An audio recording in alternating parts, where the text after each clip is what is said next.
A strange wolf jumped through my window and wouldn't let my fiancé near me anymore.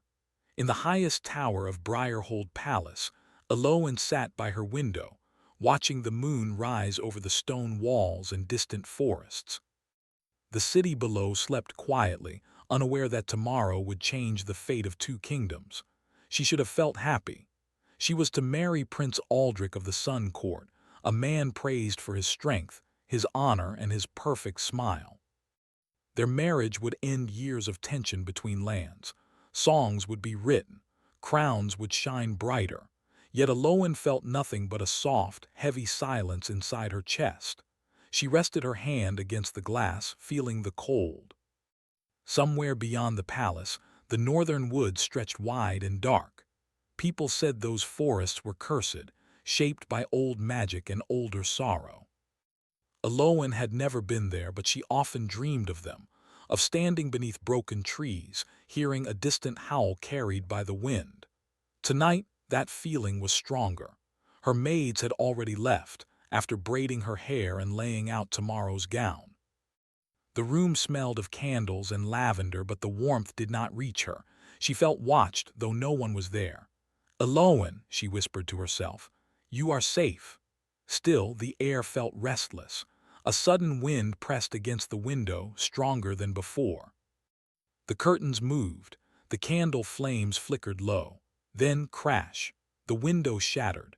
Glass fell like rain across the floor as something large burst into the room. Elowen cried out and stumbled backward, her heart racing. For a breathless moment she could only stare. A wolf stood before her.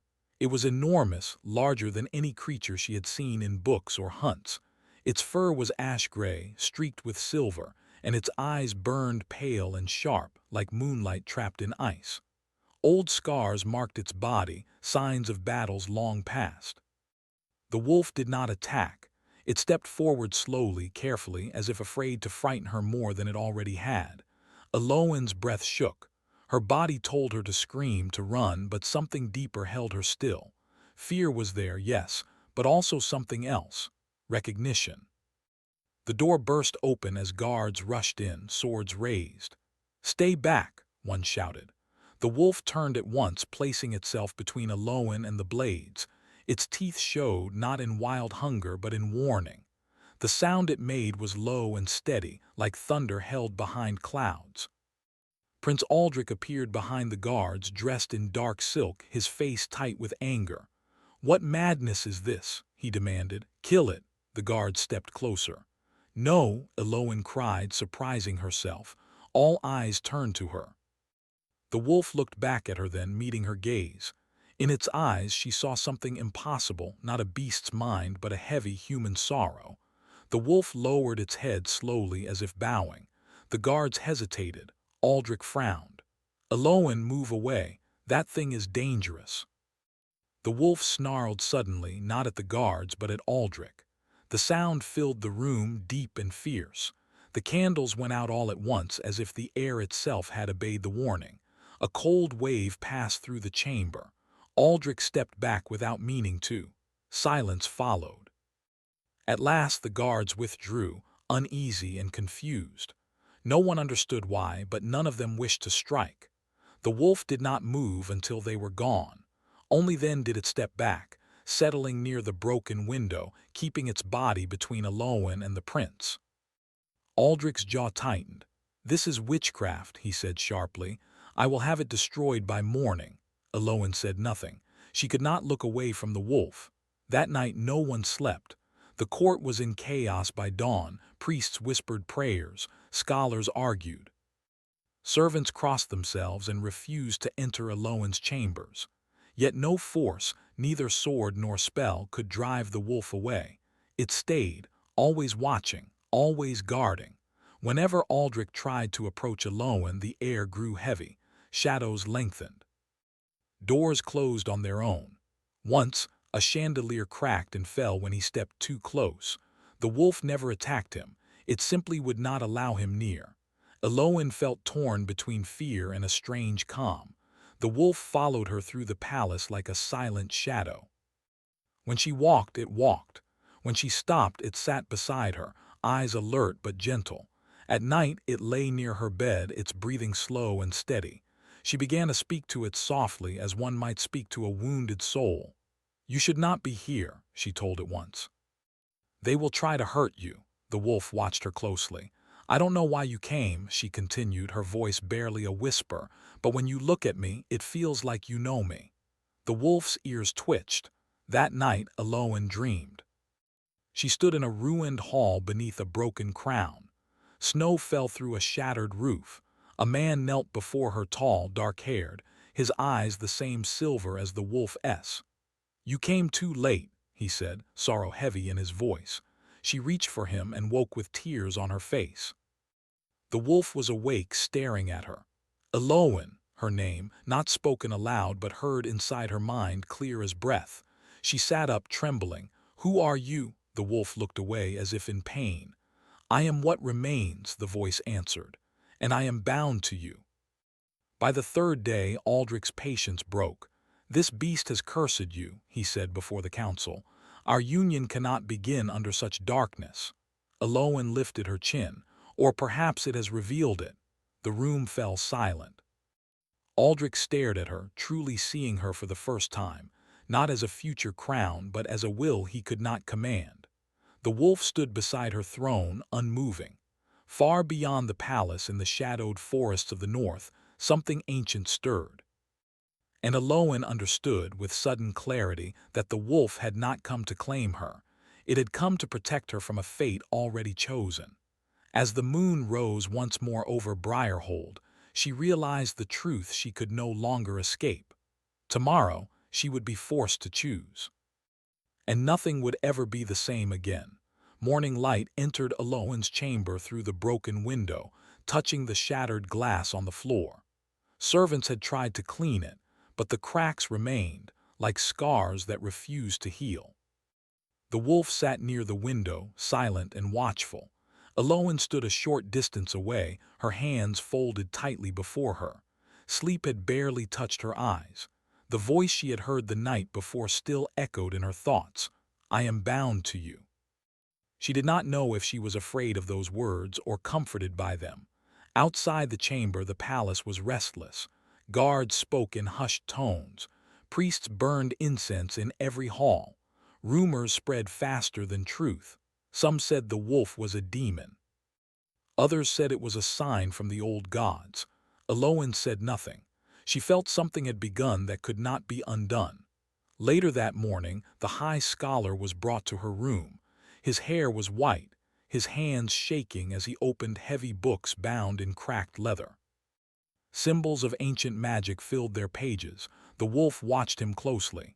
"This creature," the scholar said carefully, "is no common beast. It carries a curse older than this kingdom." Aloan's heart tightened. "What kind of curse?" The scholar hesitated. "A king's curse." At those words, the wolf turned its head toward Aloan, its silver eyes filled with quiet pain. The scholar continued, "Long ago there was a ruler of the northern lands. His name has been erased from songs but not from memory. He defied divine law. He chose love over fate." Aloan's breath caught. "For his choice," the scholar said, "the gods stripped him of his crown and his form. His soul was bound to the shape of a wolf, forced to wander and guard what he lost." Aloan looked at the creature beside her. "Guard what?" The scholar closed the book slowly. "A queen who never came." Silence filled the chamber. That night Aloan could not sleep. She sat by the fire, watching its low glow. The wolf lay nearby, its body still, its eyes open.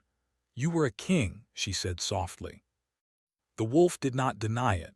"What was your name?" she asked. For a long moment nothing happened. Then gently the voice returned to her mind. "Calethorn." The name felt heavy, like history pressed into a single word. "You protected someone," Aloan said. "Someone like me." Calethorn's eyes closed. "She chose duty," he said, "and I chose defiance." Aloan's chest ached. She could feel his sorrow like her own. From that night on, her dreams changed. She dreamed of snow-covered mountains and broken thrones. She dreamed of standing beside Calethorn as fire fell from the sky. She dreamed of a crown lying abandoned in the dirt. and always she felt the pain of choosing too late. Prince Aldrich noticed the change. "You are distant," he said one evening, his voice calm but sharp. "Ever since that creature arrived." Aloin met his gaze. "Perhaps I am finally awake." His eyes darkened. "You speak in riddles." "The marriage," she said quietly. "Why must it happen now?" Aldrich smiled, but it did not reach his eyes. "Because peace demands it. Because power requires sacrifice." Aloin felt cold. "And what do I require?" Aldrich stepped closer, lowering his voice. "You require protection, guidance." Behind her, the air grew tense. The wolf rose. Aldrich stopped.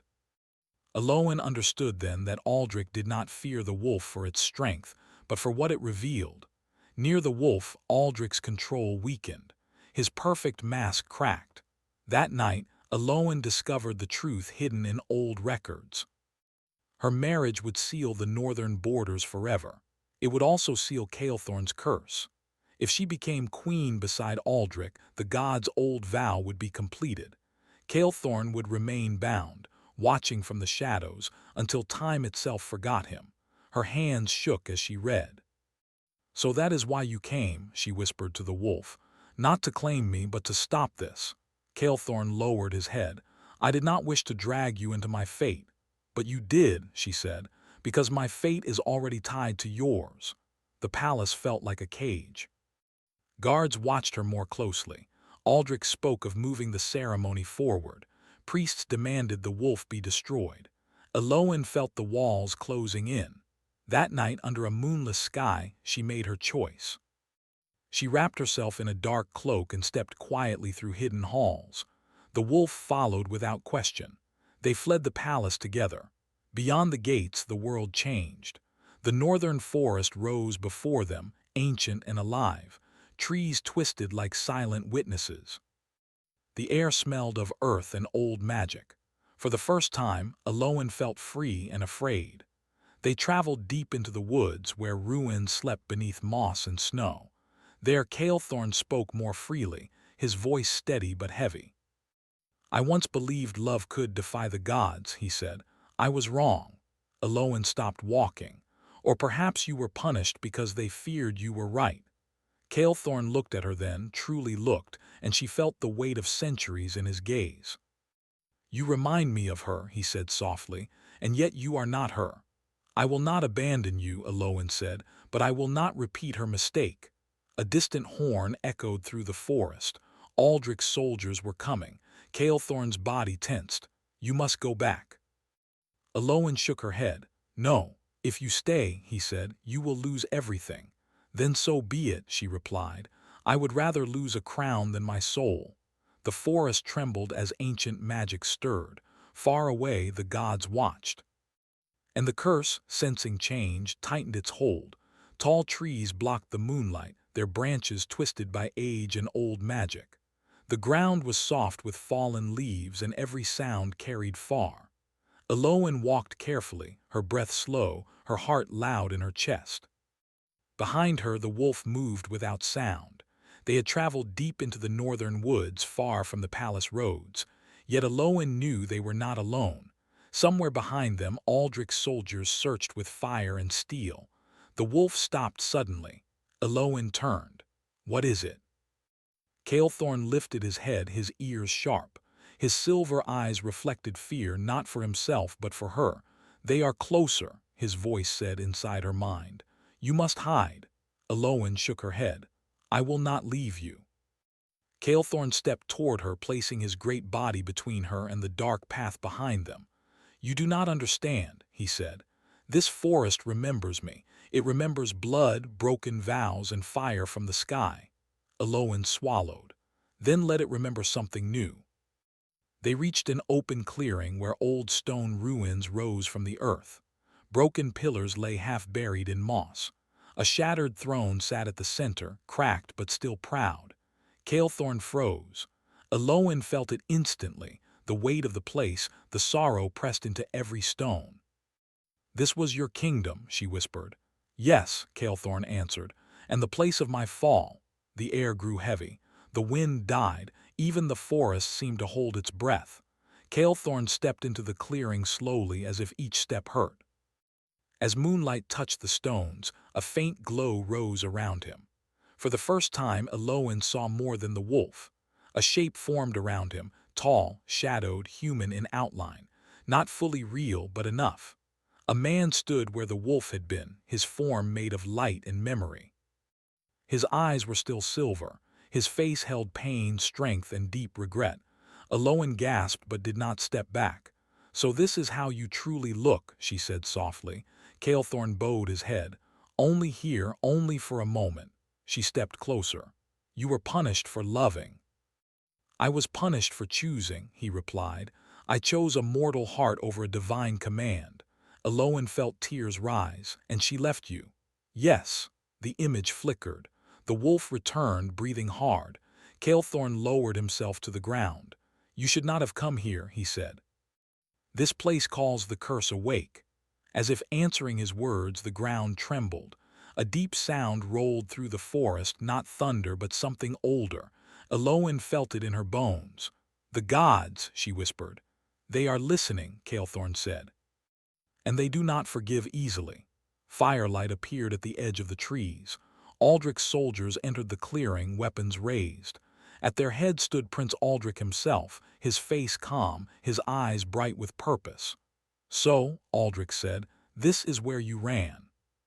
Eloin stepped forward. "This ends now," Aldrich laughed quietly. "You do not understand what you stand beside. That creature is a curse, a stain on divine order." Calethorn growled low but did not attack. Aldrich raised his hand. "I came not only to take you back, Eloin, but to finish what the gods began." Priests stepped forward, chanting words older than the kingdom. The air burned. Calethorn cried out, his body shaking as glowing marks appeared along his fur. Eloin rushed to him, dropping to her knees. "Stop, this is wrong." Aldrich's voice was cold. "This is destiny." Eloin looked up at him.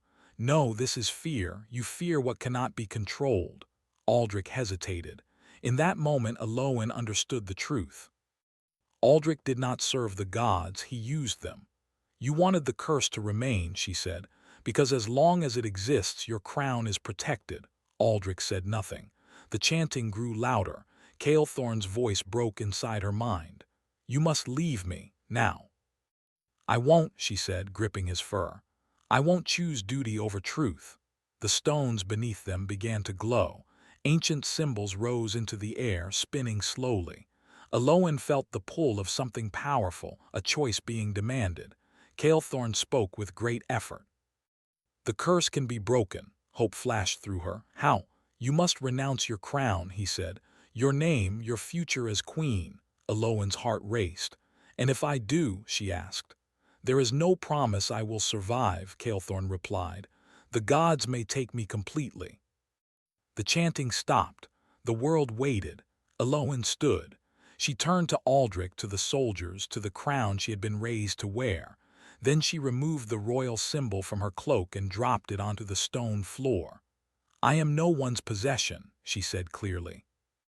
"Not the gods, not yours." The forest roared. Light burst from the ground, rising like fire but cool as moonlight. Aldrich shouted in anger. "You will doom us all." Eloin placed her hand over Calethorn's heart. "I choose him," she said. "Not as king, not as curse, but as equal." The symbols shattered. The curse screamed. Calethorn's body lifted into the air, surrounded by light and shadow. His form shifted, wolf-man, light memory twisting between worlds. Eloin reached for him, tears streaming down her face. "Stay, please." Calethorn's voice faded. "Whatever happens, you have already freed me." The light exploded. Silence followed. When Eloin opened her eyes, the clearing was empty. The throne lay broken beyond repair. The wolf was gone. Only silence remained. Eloin stood alone in the ruined clearing, her breath unsteady, her heart hollow. The broken stones around her still glowed faintly like dying stars. The shattered throne lay split in two, its meaning finally ended. Calethorn was gone. No wolf, no voice. No silver eyes watching from the shadows, only absence. She fell to her knees, pressing her hands against the cold earth. The ground felt empty now, as if something ancient had been torn away. "I chose," she whispered. "I chose you." The forest did not answer. Dawn came slowly. Pale light slipped between the trees, touching the ruins with soft gold. Birds returned, cautious at first, then louder, as if life itself was testing the air. Eloin rose unsteadily. She did not know where to go. The palace was no longer hers. The crown was gone. The future she had known since childhood had vanished in a single choice. Still, she walked. Days passed. Eloin moved through the northern lands like a ghost, sleeping beneath trees, drinking from clear streams. Villages watched her with quiet curiosity, unaware of who she had been. She did not tell them. At night, she listened for a howl that never came. She spoke Calethorn's name into the dark, hoping the wind might carry it to him, wherever he was, if he still existed at all. Some nights she dreamed. In her dreams she saw fire and shadow, gods watching from high places, their voices like stone cracking. She saw Calethorn standing alone before them, unbowed even in pain. "You broke the vow," the gods said. "I broke a chain," he answered. She woke each time with tears on her face. Far away, Briarhold changed. Prince Aldrich returned without Eloin and without victory. The court felt the loss of divine favor at once. Crops failed. Alliances weakened. The people whispered of a queen who had walked away from fate itself. Aldrich tried to rule through force. It did not last. Without the gods' blessing, his power faded. His name became a warning rather than a promise. The old order began to fall. Seasons turned. Winter came early, covering the north in snow. Eloin found shelter in an abandoned watchtower near the forest's edge. She repaired what she could, lighting fires against the cold, learning how to live without servants or silk. She grew stronger, lonelier but stronger. One evening, as snow fell softly outside, she felt it, a presence. The air shifted, gentle but deep, like a breath held too long and finally released. "Eloin," she froze. The voice was faint, rough but real. She stepped outside, her heart pounding. At the edge of the trees stood a figure, not a wolf, a man. He was tall, his dark hair touched with silver, his face marked by time and wear. His eyes, those eyes, still shone pale and familiar. Calethorn stood beneath the falling snow, breathing as if each breath mattered. Eloin moved toward him slowly, afraid he might vanish. "You live," she said, her voice breaking. "So do you," he answered. They stood facing each other, uncertain, changed. "The curse is gone," Calethorn said, "but it took much with it." He looked down at his hands. They trembled slightly. "I am no king," he continued, "no immortal guardian, just a man who must learn how to exist in a world that moved on without him." Eloin stepped closer. "That world still has room." He met her gaze. "You gave up everything." "I gave up a cage," she replied. For a long moment neither spoke. Then Calethorn lowered his head. "I once believed love was something to be taken or protected at all costs. I was wrong." Eloin reached out, placing her hand over his. "Love is something chosen, again and again." He nodded. They did not return to the palace. They did not reclaim crowns or titles. Instead, they traveled. They walked through villages, helping where they could. Calethorn learned the weight of simple work, of hunger, of rest. Eloin learned joy without duty, purpose without command. People came to know them as quiet helpers, as healers of broken places. Stories began to grow. Some said a fallen king walked the roads to make amends. Others spoke of a queen who refused destiny and lived freely among the people. The gods watched, but did not interfere. They had lost something that day in the forest: control. Years passed. One night, Eloin stood by an open window in a small stone home near the woods. The fire burned low behind her. Outside, the wind carried distant sounds through the trees. Calethorn joined her, standing at her side. "Do you miss it?" he asked. "The crown?" she smiled softly. "Sometimes, but I do not miss who I was." He nodded. "Neither do I." Far away, a wolf howled, not near, not threatening, but old and steady. Eloin listened. It still exists, she said. Calethorn smiled. Some legends never die. The moon rose full and bright. Aloan rested her head against his shoulder, not as queen or curse breaker, but as herself. Together they watched the world breathe, free.